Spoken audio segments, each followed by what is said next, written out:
ನಮಸ್ಕಾರ ಸ್ನೇಹಿತರೆ, ನಮ್ಮ ನಂಬಿಕೆಗೆ ಸ್ವಾಗತ ಸುಸ್ವಾಗತ. ಸ್ನೇಹಿತರೆ, ಭೂಲೋಕದಲ್ಲಿನ ಯಮದ್ವಾರದ ಬಗ್ಗೆ ಎಂದಾದರೂ ಕೇಳಿದ್ದೀರಾ? ಹೌದು, ಇಂಥದ್ದೊಂದು ರಹಸ್ಯವಾದ ಬಾಗಿಲೊಂದು ಕೈಲಾಸ ಪರ್ವತದ ಆಸುಪಾಸಿನಲ್ಲೇ ಇದೆಯಂತೆ. ಈ ದ್ವಾರದಿಂದಲೇ ಯಮಧರ್ಮರಾಜ ಲೋಕಕ್ಕೆ ದಾರಿ ಇದೆಯಂತೆ. ಹಾಗಂತ ನಾವು ಹೇಳ್ತಿಲ್ಲ. ಕೈಲಾಸ ಪರ್ವತ ಹಿನ್ನೆಲೆ ಹಾಗೂ ಇತಿಹಾಸವೂ ಕೂಡ ಯಮದ್ವಾರದ ಬಗ್ಗೆ ರಹಸ್ಯ ತೆರೆದಿಡುತ್ತೆ. ಮನುಷ್ಯ ದೇಹ ತ್ಯಜಿಸಿದ ನಂತರ ಈ ಯಮದ್ವಾರದ ಮೂಲಕವೇ ಊರ್ಧ್ವ ಲೋಕಕ್ಕೆ ಪ್ರಯಾಣ ಬೆಳೆಸುತ್ತಂತೆ.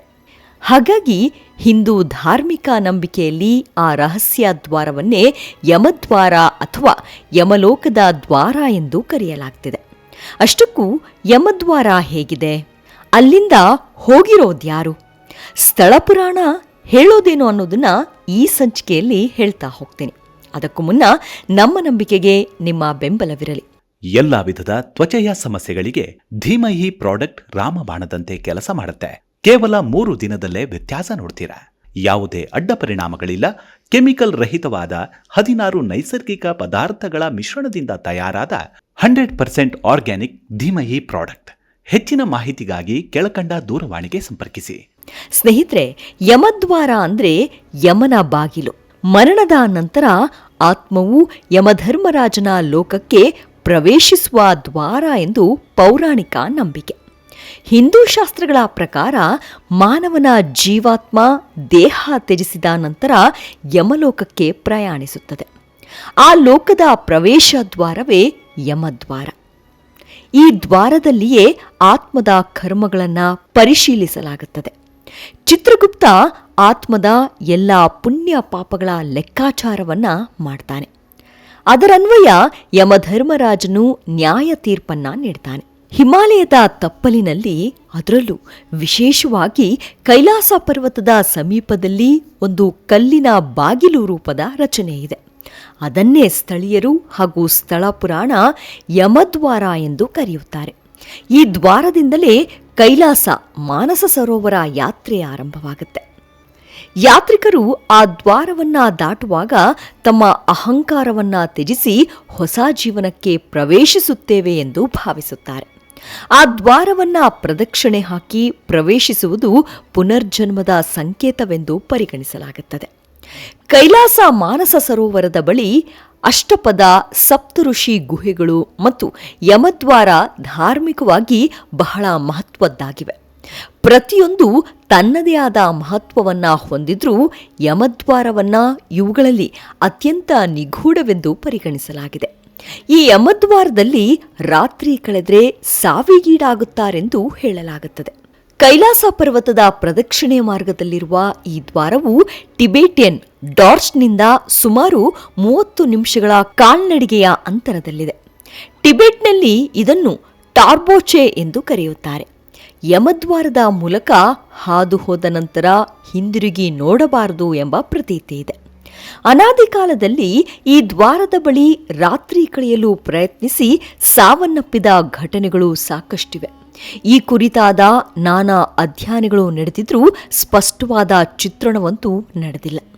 ಈ ಯಮದ್ವಾರವು ಕೈಲಾಸ ಪರ್ವತದ ಪ್ರದಕ್ಷಿಣೆಯ ಆರಂಭಿಕ ಹಂತವಾಗಿದ್ದು, ಅದನ್ನ ದಾಟುವುದು ಒಂದು ಪ್ರಮುಖ ಧಾರ್ಮಿಕ ಕ್ರಿಯೆ ಎಂದು ಪರಿಗಣಿಸಲಾಗುತ್ತದೆ. ಟಿಬೆಟಿಯನ್ನರು ಇಲ್ಲಿ ಧ್ವಜಸ್ತಂಭವನ್ನ ನಿರ್ಮಿಸುತ್ತಾರೆ. ಅದನ್ನು ಪ್ರತಿ ವರ್ಷ ಹುಣ್ಣಿಮೆಯೆಂದು ಬದಲಾಯಿಸಲಾಗುತ್ತದೆ. ಜಾನಪದ ನಂಬಿಕೆಗಳ ಪ್ರಕಾರ ಯಮದ್ವಾರವನ್ನ ಪ್ರದಕ್ಷಿಣೆ ಹಾಕುವ ಯಾರಾದರೂ ಸರಿಯೇ ಸ್ವರ್ಗ ಹಾಗೂ ಮೋಕ್ಷವನ್ನ ಪಡೆಯುತ್ತಾರಂತೆ. ಯಮದ್ವಾರದ ಮೂಲಕ ಹಾದು ಹೋಗುವುದರಿಂದ ಯಮರಾಜನ ರಹಸ್ಯ ತೀರ್ಪು ಪುಸ್ತಕದಿಂದ ನಮ್ಮ ಕೆಟ್ಟ ಕರ್ಮಗಳನ್ನು ದೂರವಾಗಿಸುತ್ತವೆ ಎಂದು ಹೇಳಲಾಗುತ್ತದೆ. ಯಮನು ಇಲ್ಲಿ ಕೈಲಾಸವನ್ನ ರಕ್ಷಿಸುತ್ತಿದ್ದಾನೆಂದು ಹೇಳಲಾಗ್ತಾ ಇದೆ. ಯಮದ್ವಾರವನ್ನ ತತ್ವಶಾಸ್ತ್ರದ ದೃಷ್ಟಿಯಿಂದ ನೋಡಿದ್ರೆ ಇದು ಮರಣದ ಭಯವನ್ನ ಮೀರುವ ಸಂಕೇತ. ಜೀವನದಲ್ಲಿ ಸತ್ಯ, ಧರ್ಮ, ನೀತಿ ಪಾಲನೆ ಮಾಡಿದರೆ ಮರಣ ಭಯವಿಲ್ಲ ಎಂಬ ಸಂದೇಶ ನೀಡುತ್ತೆ. ಪ್ರತಿಯೊಂದು ಅಂತ್ಯವೂ ಹೊಸ ಆರಂಭದ ದ್ವಾರ ಎಂಬ ಆಧ್ಯಾತ್ಮಿಕ ಸೂಚನೆಯನ್ನು ನೀಡುತ್ತೆ. ಪೌರಾಣಿಕ ಕಥೆಯನ್ವಯ ಅನಾದಿ ಕಾಲದಲ್ಲಿ ಹಿಮಾಲಯದ ಹಿಮಚ್ಛಾದಿತ ಶಿಖರಗಳ ನಡುವೆ ಕೈಲಾಸ ಪರ್ವತದ ನೆರಳಿನಲ್ಲಿ ಒಂದು ಅದ್ಭುತ ಕಲ್ಲಿನ ಬಾಗಿಲಿತ್ತು. ಜನರು ಅದನ್ನು ಯಮದ್ವಾರ ಎಂದು ಕರೆಯುತ್ತಿದ್ದರು. ಅದೇ ಗ್ರಾಮದಲ್ಲಿ ಧರ್ಮನಿಷ್ಠನಾದ ಸತ್ಯವ್ರತ ಎಂಬ ವ್ಯಕ್ತಿ ವಾಸವಾಗಿದ್ದ. ಅವನ ಜೀವನ ಸತ್ಯ, ನೀತಿ, ನ್ಯಾಯಗಳ ಮೂಲಕ ಸಾಗಿತ್ತು. ಒಂದು ದಿನ ಅವನ ಪ್ರಾಣ ದೇಹವನ್ನ ತ್ಯಜಿಸಿತ್ತು. ಆ ಕ್ಷಣದಲ್ಲಿ ಸತ್ಯವ್ರತನ ಆತ್ಮ ಬೆಳಕಿನ ದಾರಿಯಲ್ಲಿ ಸಾಗತೊಡಗಿತ್ತು. ಹೀಗೆ ಆ ಆತ್ಮ ಬಂದು ನಿಂತಿದ್ದೇ ಒಂದು ವಿಶಾಲ ದ್ವಾರದ ಮುಂದೆ. ಅದೇ ಯಮದ್ವಾರ. ದ್ವಾರದ ಅಕ್ಕಪಕ್ಕದಲ್ಲಿ ದಿವ್ಯ ಪ್ರಕಾಶ ಹೊಳೆಯುತ್ತಿತ್ತು. ಅಲ್ಲಿ ನ್ಯಾಯದ ಅಧಿಪತಿಯಾದ ಯಮಧರ್ಮರಾಜ ತನ್ನ ವಾಹನವಾದ ಮಹಿಷನ ಮೇಲೆ ಕುಳಿತಿದ್ದ. ಯಮಧರ್ಮರಾಜನ ಪಕ್ಕದಲ್ಲಿ ಲೆಕ್ಕ ಪರಿಶೋಧಕ ಚಿತ್ರಗುಪ್ತ ಒಂದು ದಿವ್ಯ ಗ್ರಂಥವನ್ನ ತೆರೆದು ನಿಂತಿದ್ದನು. ಆಗ ಸತ್ಯವ್ರತ ಎಂದು ಯಮನು ಗಂಭೀರ ಧ್ವನಿಯಲ್ಲಿ ಕರೆದ. ಚಿತ್ರಗುಪ್ತನು ಅವನ ಜೀವನದ ಪ್ರತಿಯೊಂದು ಕಾರ್ಯವನ್ನು ಓದಿದ. ಅವನ ದಾನ, ಕರುಣೆ, ಸತ್ಯನಿಷ್ಠೆ, ಹೀಗೆ ಒಳ್ಳೆಯ ಕರ್ಮವನ್ನೇ ಮೊದಲು ಓದಿದ. ಅದರಲ್ಲಿ ಸತ್ಯವ್ರತನ ಸಣ್ಣ ಪುಟ್ಟ ತಪ್ಪುಗಳೂ ಇದ್ವು. ಆದರೆ ಅವೆಲ್ಲವೂ ಆತನ ಪುಣ್ಯ ಸಮುದ್ರದಲ್ಲಿ ಅಲೆಗಳಂತೆ ಮಾಯವಾದವು. ಯಮನು ನಗುತ್ತಾ ಹೇಳಿದನು, ಸತ್ಯವ್ರತ, ನೀನು ಧರ್ಮದ ಮಾರ್ಗವನ್ನು ಅನುಸರಿಸಿದ್ದೀಯ. ಈ ಯಮದ್ವಾರ ನಿನಗೆ ಭಯದ ದ್ವಾರವಲ್ಲ, ಇದು ಉನ್ನತ ಲೋಕದ ಪ್ರವೇಶ ಎಂದ. ಕೂಡಲೇ ಆ ದ್ವಾರದ ಬಾಗಿಲು ತೆರೆಯಿತು. ಅದರ ಒಳಗಿನಿಂದ ಶಾಂತ ವಾತಾವರಣ, ಓಂಕಾರದ ನಾದ, ಢಮರು ಶಬ್ದಗಳ ಸಮ್ಮಿಳಿತವಾದ ಸುಮಧುರವಾದ ಸಂಗೀತನಾದಗಳು ಹೊರಹೊಮ್ಮುತ್ತಿತ್ತು. ಎಲ್ಲೆಡೆಯೂ ದಿವ್ಯ ಸುಗಂಧಭರಿತ ಸುವಾಸನೆ ಆವರಿಸಿತ್ತು. ಸತ್ಯವ್ರತನ ಆತ್ಮ ಆ ದ್ವಾರವನ್ನ ದಾಟಿ ಬೆಳಕಿನ ಲೋಕಕ್ಕೆ ಪ್ರವೇಶಿಸಿತ್ತು. ಆ ಕ್ಷಣ ಸತ್ಯವ್ರತನಿಗೆ ಅರಿವಾಗಿದ್ದು, ಯಮದ್ವಾರ ಮರಣದ ಅಂತ್ಯವಲ್ಲ, ಅದು ಹೊಸ ಅರಿವಿನ ಆರಂಭ ಎಂಬ ಕಥೆಯು ಪ್ರಚಲಿತದಲ್ಲಿದೆ.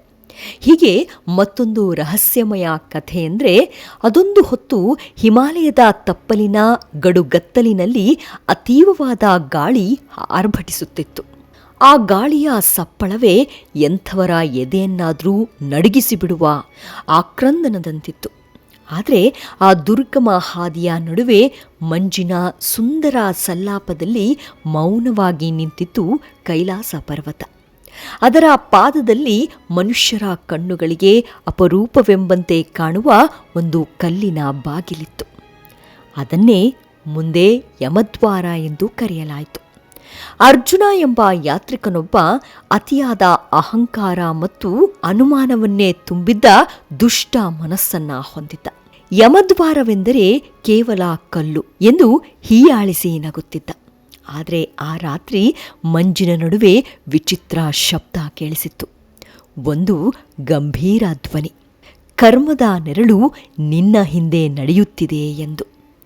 ಅರ್ಜುನ ಹಿಂದಿರುಗಿ ನೋಡಿದ. ಯಾರೂ ಇರಲಿಲ್ಲ. ಆದರೆ ಅವನ ನೆರಳು ಅವನಿಂದ ಬೇರ್ಪಟ್ಟು ಚಲಿಸುತ್ತಿರುವಂತೆ ಕಾಣಿಸಿತು. ಅರ್ಜುನ ಯಮದ್ವಾರದ ಬಳಿ ತಲುಪಿದ. ಅಲ್ಲಿ ಕತ್ತಲೆಯೊಳಗೆ ಎರಡು ಜ್ವಾಲೆಯಂತೆ ಹೊಳೆಯುವ ಕಣ್ಗಳು ಕಂಡವು. ಅದು ನ್ಯಾಯದ ಅಧಿಪತಿ ಯಮಧರ್ಮರಾಜನ ದೃಷ್ಟಿ. ಪಕ್ಕದಲ್ಲಿ ಒಂದು ದಿವ್ಯ ಗ್ರಂಥ ಹಿಡಿದಿದ್ದ ಚಿತ್ರಗುಪ್ತ ನಿಂತಿದ್ದ. ಗಾಳಿ ಬೀಸುವುದು ಸ್ತಬ್ಧವಾಗಿತ್ತು.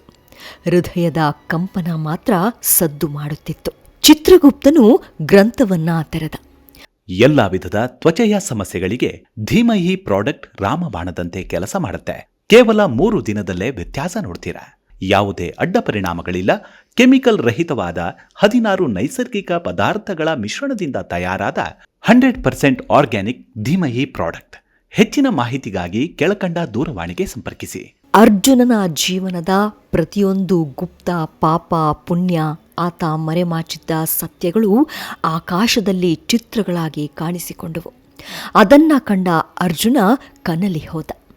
ನಾನು ಯಾರಿಗೂ ಗೊತ್ತಾಗದಂತೆ ಮಾಡಿದ್ದೆ, ಆದರೆ ಇದೇನಿದು ಎಂದು ಭಯಭೀತನಾದ. ಆ ಕೂಡಲೇ ಯಮಧರ್ಮರಾಜನ ಧ್ವನಿ ಗುಡುಗಿತ್ತು. ನಿನ್ನಿಂದ ಮರೆಮಾಚಿರಬಹುದು, ಆದರೆ ಧರ್ಮದಿಂದ ಮರೆಮಾಚಲು ಸಾಧ್ಯವಿಲ್ಲ ಎಂದು. ಯಮದ್ವಾರ ನಿಧಾನವಾಗಿ ತೆರೆಯಿತು. ಒಳಗೆ ಗಾಢ ಕತ್ತಲೆ. ಆ ಕತ್ತಲೆಯೊಳಗೆ ಅರ್ಜುನನ ಭಯಗಳ ಪ್ರತಿಬಿಂಬಗಳು, ಅವನ ಮನಸ್ಸಿನ ನೆರಳುಗಳು ಕಾಣಿಸತೊಡಗಿದ್ವು. ಇದೆಲ್ಲವನ್ನೂ ಕಂಡವರಿಗೆ ಅರಿವಾಗಿದ್ದು, ಯಮದ್ವಾರ ಹೊರಗಿನ ಬಾಗಿಲಲ್ಲ, ಅದು ಆತ್ಮದ ಒಳಗಿನ ಬಾಗಿಲಾಗಿತ್ತು ಎಂಬ ಅಂಶ ಅರಿವಾಯಿತು. ಅರ್ಜುನನು ಅಹಂಕಾರವನ್ನು ತ್ಯಜಿಸಿದ ಕ್ಷಣದಲ್ಲಿ ಕತ್ತಲೆ ಬೆಳಕಾಗಿ ಮಾರ್ಪಟ್ಟಿತ್ತು. ಯಮಧರ್ಮರಾಜನ ಧ್ವನಿ ಮತ್ತೆ ಕೇಳಿಸಿತ್ತು. ಮರಣವು ಶಿಕ್ಷೆಯಲ್ಲ, ಅದು ಸತ್ಯವನ್ನು ಎದುರಿಸುವ ಕ್ಷಣ ಎಂದು. ಯಮನು ಗಂಭೀರವಾಗಿ ಹೇಳಿದ, ಕರ್ಮದ ಫಲವನ್ನು ಅನುಭವಿಸಬೇಕು, ಕರೆತನ್ನಿ ಎಂದು ದ್ವಾರವು ತೆರೆದಿತ್ತು. ಇಬ್ಬರು ಭಯಾನಕ ರೂಪಗಳಾದ ಯಮದೂತರು ಬಂದು ಅರ್ಜುನನ ಆತ್ಮವನ್ನು ಸೆರೆ ಹಿಡಿದು ಯಮನಲ್ಲಿಗೆ ಕರೆದೊಯ್ದರು. ಅರ್ಜುನನ ಆತ್ಮ ಭಯದಿಂದ ಕಣ್ಣೀರು ಸುರಿಸಿತ್ತು. ಯಮಧರ್ಮರಾಜನು ಹೇಳಿದ, ಇವು ಶಾಶ್ವತವಲ್ಲ, ಕರ್ಮದ ಭಾರ ಕಡಿಮೆಯಾಗುವವರೆಗೂ ಮಾತ್ರ ನಿನ್ನ ಕರ್ಮ ಅನುಭವಿಸಲೇಬೇಕು ಎಂದಾಗ ಅರ್ಜುನನು ತನ್ನ ತಪ್ಪುಗಳನ್ನು ಒಪ್ಪಿಕೊಂಡ. ಪಶ್ಚಾತ್ತಾಪದ ಕಣ್ಣೀರು ನರಕದ ಅಗ್ನಿಯನ್ನು ಶಮನಗೊಳಿಸಿತ್ತು. ಯಮನ ಧ್ವನಿ ಕೇಳಿಸಿತ್ತು, ಧರ್ಮವೇ ರಕ್ಷಕ, ಸತ್ಯವೇ ಮುಕ್ತಿ ಎಂದು. ಪ್ರತಿಯೊಂದು ಕರ್ಮಕ್ಕೂ ಫಲವಿದೆ. ಪಾಪದ ಅನುಭವವೇ ಆತ್ಮವನ್ನು ಶುದ್ಧಗೊಳಿಸುತ್ತದೆ. ಮರಣದ ನಂತರವೂ ನ್ಯಾಯ ಜೀವಂತವಾಗಿರುತ್ತದೆ ಎಂಬ ಸತ್ಯದ ಅರಿವಾಯಿತು ಅರ್ಜುನಿಗೆ ಎಂಬ ಕಥಾರೂಪದ ವಿವರಣೆಯು ಈ ಯಮದ್ವಾರದೊಂದಿಗೆ ಬೆಸೆದುಕೊಂಡಿದೆ. ಇಂದಿಗೂ ಟಿಬೇಟಿಯನ್ನರು ತಮ್ಮ ದೇಹದಿಂದ ಕೂದಲನ್ನು ಕಿತ್ತು ಯಮನ ದ್ವಾರಗಳಿಗೆ ಅರ್ಪಿಸುತ್ತಾರೆ. ಯಾಕೆಂದರೆ ಈ ಪದ್ಧತಿಯನ್ನು ಸ್ವಯಂ ತ್ಯಾಗದ ಸಂಕೇತವೆಂದು ಪರಿಗಣಿಸುತ್ತಾರೆ. ಬೌದ್ಧ ಲಾಮಾಗಳು ಕೂಡ ಮೋಕ್ಷಕ್ಕಾಗಿ ಇದುವೇ ದಾರಿ ಎಂದು ಯಮದ್ವಾರಕ್ಕೆ ಬೇಡಿ ನೀಡುತ್ತಾರೆ.